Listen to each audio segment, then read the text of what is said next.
In the gospel text of today, we will hear about the feeding of the 4,000 with 7 loaves and 2 fish, in which 7 baskets are gathered.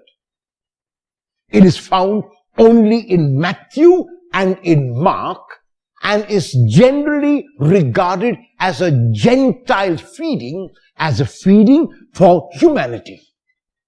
Even though it is less abundant than the earlier feeding, where 5,000 are fed with only 5 loaves and 2 fish and 12 baskets are gathered, this one, nevertheless, is a feeding miracle. The scene is that the people have been with Jesus, that the people have been hanging on the words of Jesus, and now Jesus realizes that he needs not only to give them theory, he needs to be practical with the people. And so he tells his disciples that they have to make arrangements to feed the people. And the disciples are surprised, because they do not know where they are going to get so many provisions from to feed this 4,000 crowd. But Jesus is aware of what is going to happen. And Jesus asks them to bring even their meager resources. And they bring their meager resources to Jesus. And Jesus says the blessing, he gives thanks to his Father, and he asks his disciples with confidence to give the bread and the fish to the people. With 7 loaves and a few fish, 4,000 people are fed, and 7 baskets are gathered after the people have eaten their fill. There are a number of interpretations to this miracle.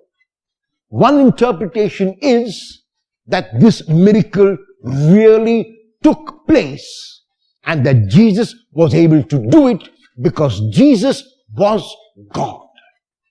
Another interpretation is that Jesus took his resources and began to share them with others. Others, seeing him sharing, were also motivated to share, and so everyone shared, and there was enough and more.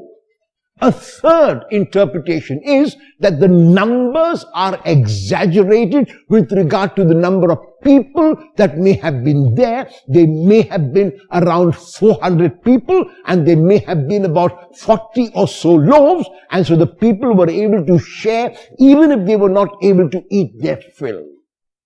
No matter how we might interpret the miracle, there are 3 points which the miracle makes to us. And the first is this, that the concern of Jesus was a practical concern. Jesus was concerned with the spiritual life of the person, but he was also concerned with the practical aspects like physical hunger and the provision of food. And that is why, even though Jesus will teach them God's way, even though Jesus will preach the kingdom, Jesus will also provide food for their journey. The second point is that Jesus had faith even before the 4,000 could be fed. He never doubted for a moment that it was possible. He had confidence both in himself and faith in God. And because of his faith in God, what he believed happened. He believed before it happened, and it did. And the third point is that we must take to the Lord our meager resources. If we are generous with the Lord, with whatever we have, even though we think they are meager, the Lord can transform it. The Lord can multiply it. The Lord can make it available to the whole world.